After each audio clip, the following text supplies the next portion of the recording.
Ever get the feeling you could be doing things better? Then this video is for you.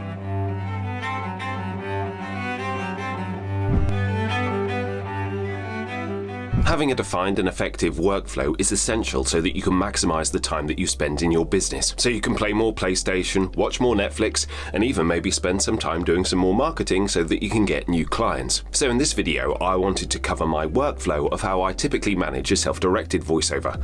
And you can check out my playlist about directed sessions here, where over a couple of videos, I go over my different approaches to them. Every project starts with communication. You've been booked for a job, but now it's your responsibility to ask the right questions so that you save yourself time in the long run. When I first accept a script from a client, I ask the following questions: what delivery style they have in mind, any pronunciations that I might have questions about, whether or not there are any pre-existing assets, either for the project in hand or for previous projects for their same client. And of course, I want to establish how soon they need the recording back.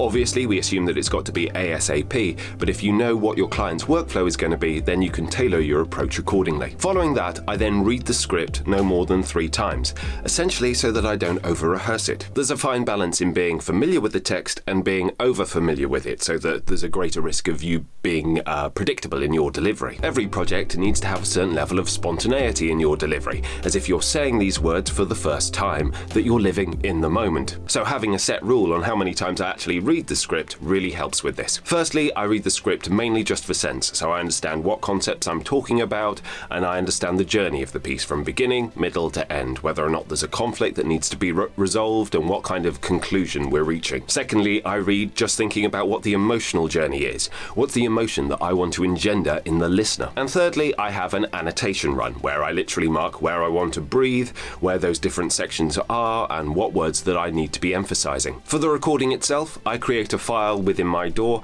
and I always make sure that I have both the project name and also the client name in that file name, just for ease of reference in the future. I check my recording levels to make sure that I'm between -3 and -6 dB for a normal conversational take, and adjust those accordingly if there are any extreme ranges involved. And I also decide about how many takes I'm going to be doing. If it's a shorter script and I'm going to be doing many multiple takes, then I'll include that in the file name too, just for ease of reference. When I do my recordings, I don't use something like punch and roll, where you're editing your mistakes and correcting them as you go.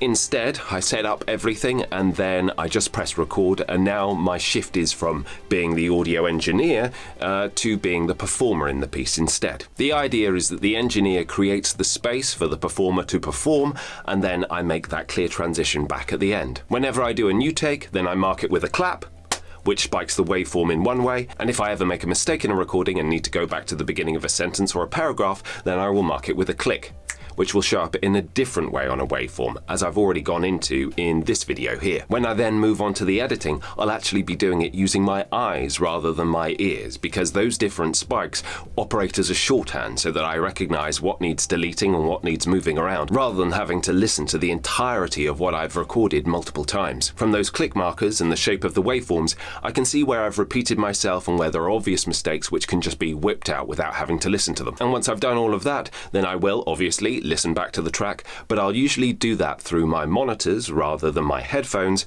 partly because I want to guard against tinnitus, because I'm listening through headphones for the majority of the day. Any opportunity that I can use my monitors instead for the editing process is really invaluable. Depending on the client and their needs, I will provide a raw recording or a processed recording, or both. But even with a raw recording, I will still run Isotope's mouth declicker, and I will still normalize the recording to -3 dB as standard, and I've got both of those actions down as one keyboard shortcut in my Adobe Audition DAW. The same applies if I do decide that I need to apply some processing. I've got some predetermined racks that I use for different types of recording to provide a more ready-to-go product for my clients, and with these, again, multiple different actions are all saved in one button press, so I'm not having to apply these effects sequentially one by one, but they're all done instantaneously instead. If I do find that I have to pick up something after the recording because I've missaid a word or that there's a sound that I'm not particularly happy with, then I will immediately just jump back to that part in the recording and then then listen to the preceding sentence just to make sure that I've got that continuity of tone, and then I will record immediately over it. Because Adobe Audition is not a destructive DAW, so it saves all of the recordings that you've done, once I've recorded that new section, I simply copy it, delete it, and then paste it again over the old section where the error was. I will then save the files to a Dropbox folder, which is also connected to my hard disk and also to the cloud. So by saving it once, I'm saving on my computer's hard disk, on a separate external hard disk, and in the cloud, which means that even if something terrible were to happen,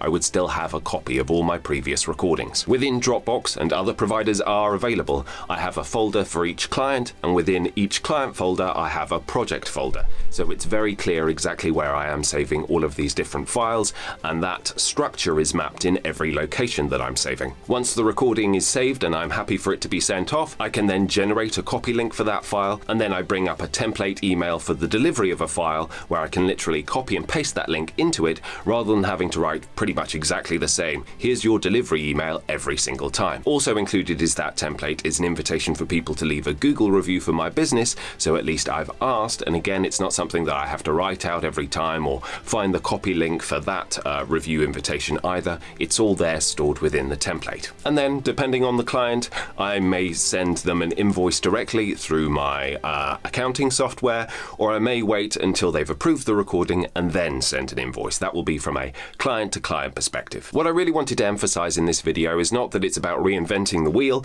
but it's about making all those little small adjustments, those little additional kind of savings all the way through the process, streamlining it as much as possible, which will actually end up with me saving quite a considerable amount of time in the end run. Being able to save 5 or 10 minutes in the recording process by using templates, by using favorites, and by having a clear sequential process that I always observe really makes my workflow as effective as it can possibly be. I hope you found this little overview quite interesting about workflow. If you have, then please do like, subscribe, and spread the word about this channel. If you have any questions, then please do leave comments below about any insights if you do something differently or more effectively. So if there are any ideas out there that I could steal and incorporate into my own, I'm all ears.